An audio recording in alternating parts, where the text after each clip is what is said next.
Hello everyone, Andy Schwab here with your Farm and Ranch Report. Along with the Montana Stock Growers Association and many other producers, Governor Gianforte is expressing his concerns over Yellowstone National Park's bison management alternatives. Governor Gianforte joined our sister network yesterday, Voices of Montana, to go over several topics, including the letter he sent to Yellowstone National Park Superintendent Cam Shawley.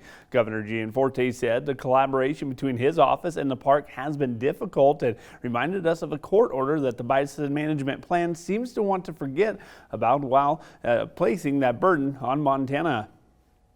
To both maintain free-ranging a population of bison inside the park and address the risk of brucellosis transmission. They haven't done the latter part of that, and they're ignoring the science, and they have not been honest brokers in the discussions. They've just kind of made up their own programs, ignoring the science that FWP has on this issue and placing the burden on the state of Montana. Now, Governor Gianforte has asked the park to reconsider their alternative presented in their draft environmental impactment statement. Well, the Montana Farm Bureau Young Farmers and Ranchers Committee encourages any voting Farm Bureau members ages 18 to 35 to compete in the Young Farmer and Rancher Discussion Meet. This year's competition is once again slated for the annual convention, which will of course be in Billings on Thursday, November 9th, and will offer a grand prize of a new Polaris Ranger side-by-side. The discussion meet contest is designed to simulate a committee meeting, that is, where discussion and activity participation are expected from each competitor. It is evaluated on an exchange of ideas and information on predetermined topics and is an excellent way for young people to learn more about the agricultural issues of the industry. Now, more information available at MFBF.org. We need to take a break. We'll come back in a little bit to look at your ag markets. We asked Montana farmer Walt Sales about the challenges of mental health in agriculture. Another drought. There always is. There's always going to be another something.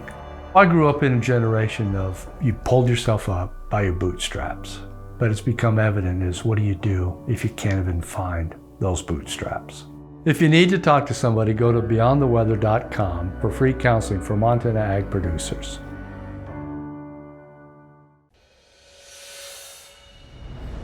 Welcome back, friends, to your Ag News and your market. Well, the NILE Stock Show and Rodeo, of course, will continue on throughout this week into Billings. So far, they have crowned several winners in the livestock shows, including Bar Star Cattle of Muscle Shell for the Grand Champion Commercial Heifer Pen of 3. Frank Hereford's is also going to be the Reserve Grand Champion in that class as well. Addison Perkins of Lovell was also named Grand Champion in the Market Lamb for Junior Fed Lamb Show, and Zane Downey of Whitehall getting the Grand Champion prize in that Senior Lamb Showmanship. Now, the Junior Fed Beef Show saw the Grand and Reserve champions from out of our area. However, Ross Harwood of Geyser, Montana was named the Grand Champion Senior Showman. The NILE continues today with more livestock shows and a club calf sale. Well, cash cattle trade found stronger gains last week, which may limit what the packer that is can bring to the table this week. Headwinds are coming from the box beef values facing downward pressure and the uncertainty of the economy. On the cattle auction, it was nearly 5,000 head of steers and heifers through the St. Ange sale barn on Friday. Jumps over a dime were witnessed in all the categories, with the price spread between the heifers and steers of those 500-pounders. It was about 40 cents a pound on that spread. Now, sheep sales will also ramp up again this week, with Sioux Falls likely having a big test tomorrow. And spring wheat surged out to the front runner yesterday in the grain markets, while the rest of them found a mixed market throughout the rest of that wheat complex. News from the Israel-Gaza conflict was rather quiet and will remain a volatile situation for some of the markets. Well, that's a look for our ag markets. I'm Andy Schwab. Have a great rest of your day.